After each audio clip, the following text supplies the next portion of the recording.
Hello everyone, Jeff here. So I just spotted a guppy fry. There it is. See if I can come out. You can see it right there.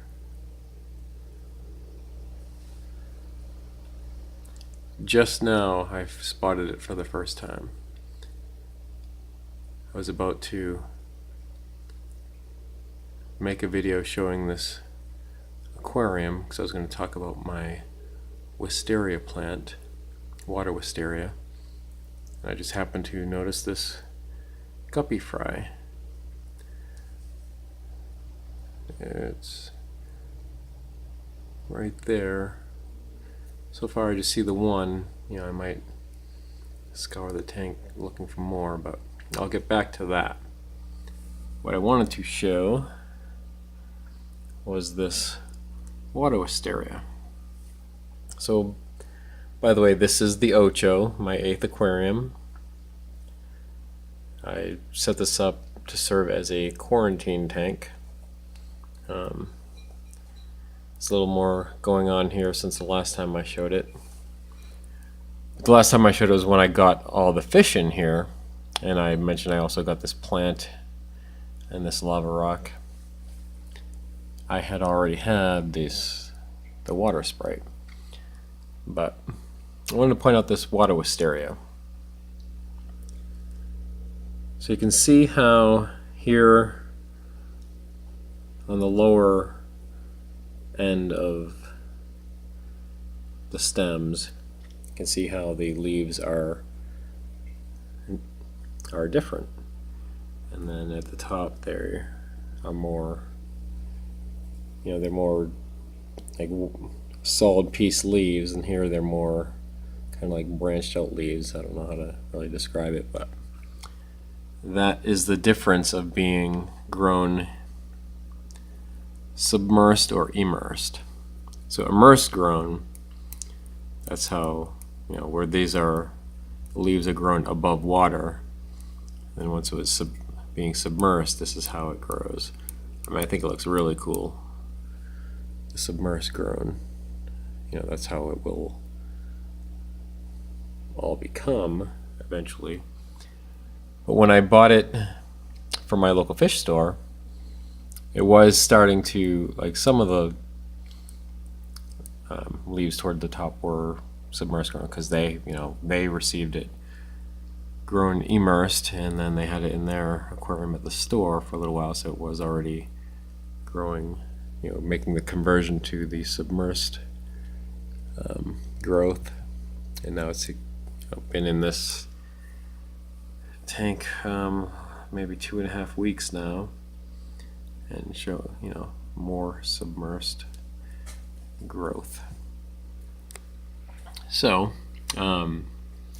this is the second time I've bought any Wisteria. I had some before. The first time I bought it was in one of the tubes that Petco's or PetSmart's, I think I got it as PetSmart, where it's grown in a tube, and it, buying it there, it's all these leaves. And I did have it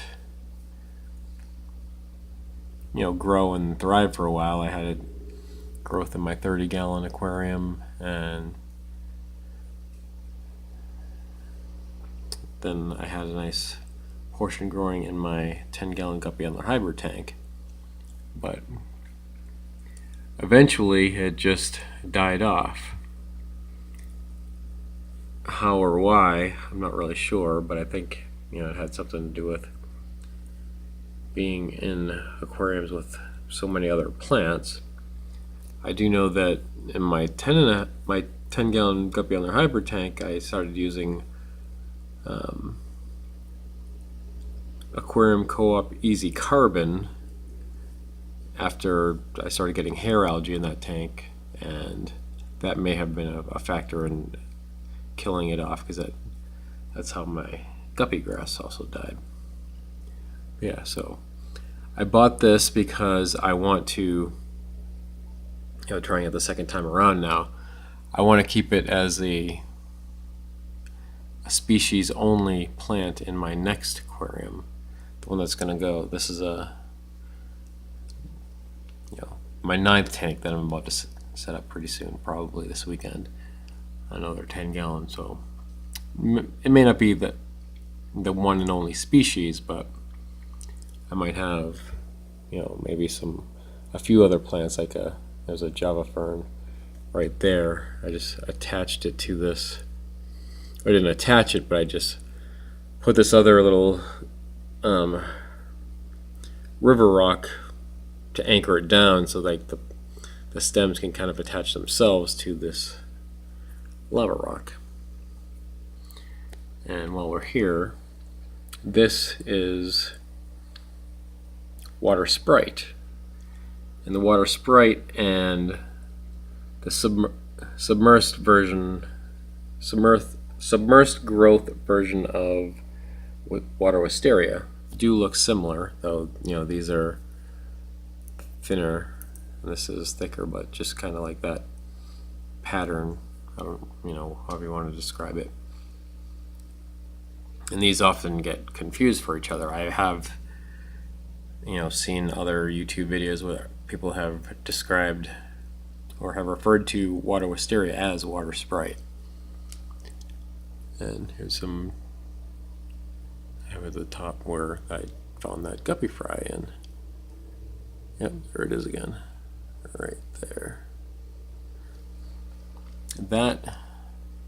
So I got the Water Sprite at the last NAPE meeting that I went to, Nevada Aquatic Plant Enthusiasts. They actually had their next meeting a couple of nights ago. They have it the last Wednesday night of every month. Well, most of the time, unless they can organize it, but I wasn't able to attend this last one a couple days ago, but the previous one is where I got that from. Well, anyway, so what I have in this aquarium are 6 black neon tetras, 4 pygmy corridors, and I bought some feeder guppies. I bought 10 of them. My local fish store sells them 10 for $1, 10 cents each, and I got, I asked for 10. They bagged them up. They gave me 11. Just that's close enough that they're just, feeder guppies, or they're sold as feeder guppies. But I bought them because I want to actually start a colony of them, like raise them healthy. And of the 9 that of the 11 that I got, I have 9 left. 2 of them died, 1 female and 1 male. Of the 11 that I got, 3 were males and 8 were females. So 1 of the males died and 1 of the females died. So I have 2 remaining males left. There's one.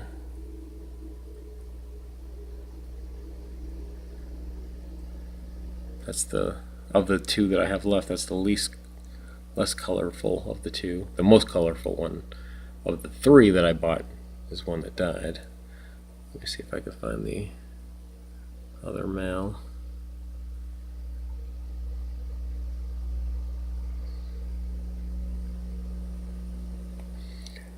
Well, anyway, they're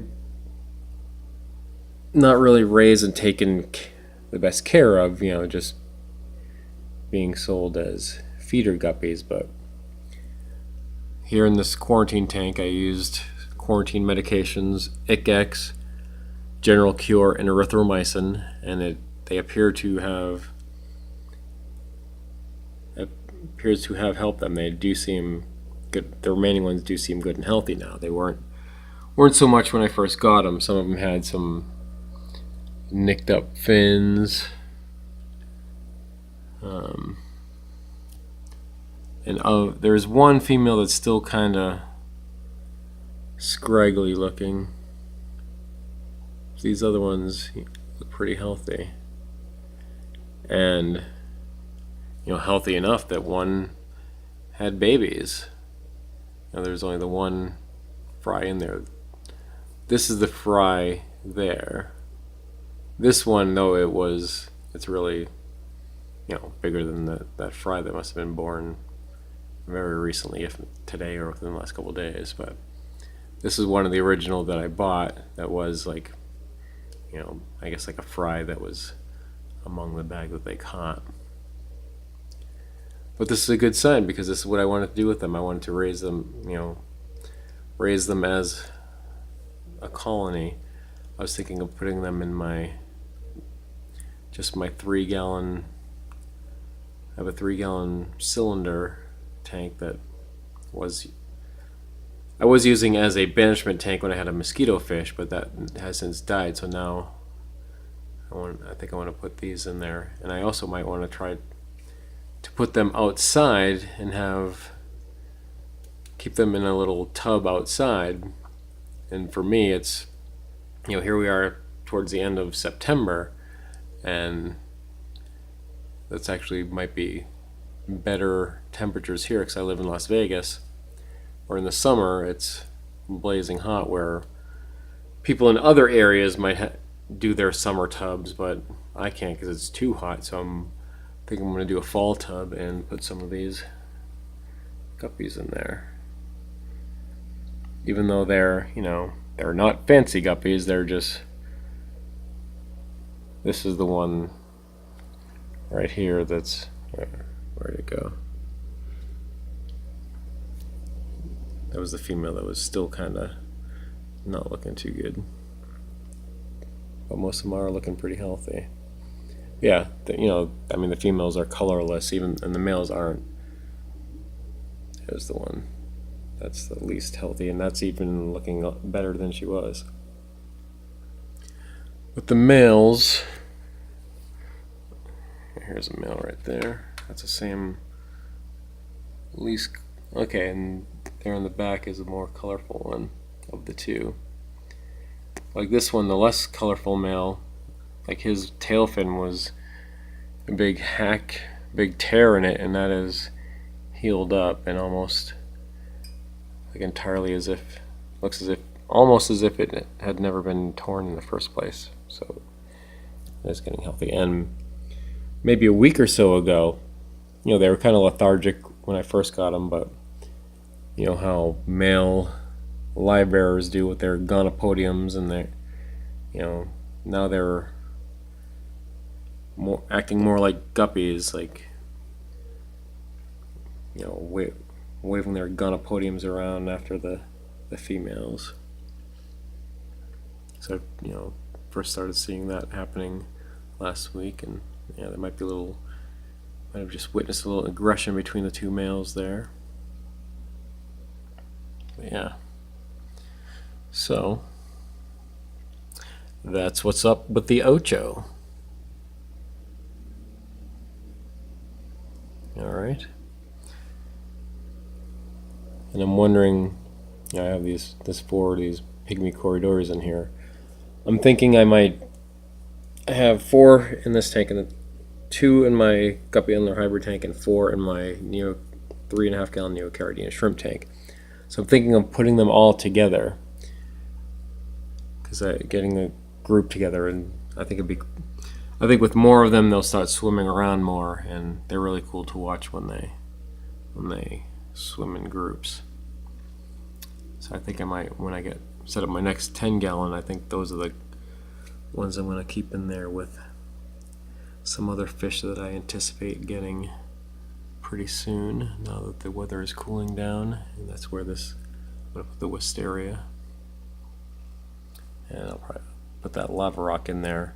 I just put it in here because to get the beneficial bacteria established more, to convert ammonia to nitrites to nitrates, and as this being a quarantine tank, there's not much surface area for it to grow on. I have the sponge filter and the backup sponge in there. But aside from that, there's not much surface area. But I'll be moving that to the new 10 gallon when I set it up. Alright, I think I've rambled enough for now, so we'll end it on that. And I'm Jeff, and I enjoy fishies. Thanks for watching.